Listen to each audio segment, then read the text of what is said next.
Баршаңызға сәлем. Бүгін мен сіздермен тауықты пісірудің ең қарапайым, ең оңай тәсілімен бөліскім келіп отыр.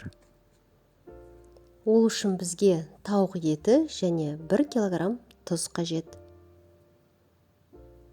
Тұзымызды противеньге сеуіп,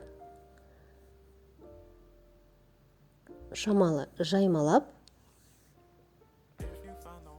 үстіне тауығымызды төсін үстіне келтіріп жайғастырамыз.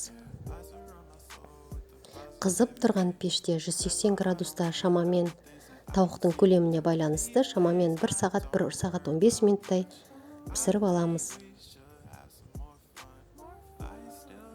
Тауығымыз дайын. Бұл жерде тұздан ешқандай қорқып қажет емес. Тауық өзіне керекті тұзын бойына сіңіріп алады. Қараңыздаршы, қандай жұмсақ, қандай бұлбырап, сондай нәрлі болып шығады.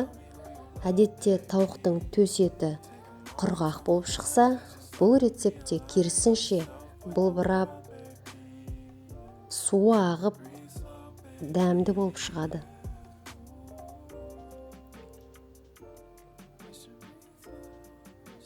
Жасап көріңіздер, сіздердің жақындарыңызға ұнайды деген үміттемін.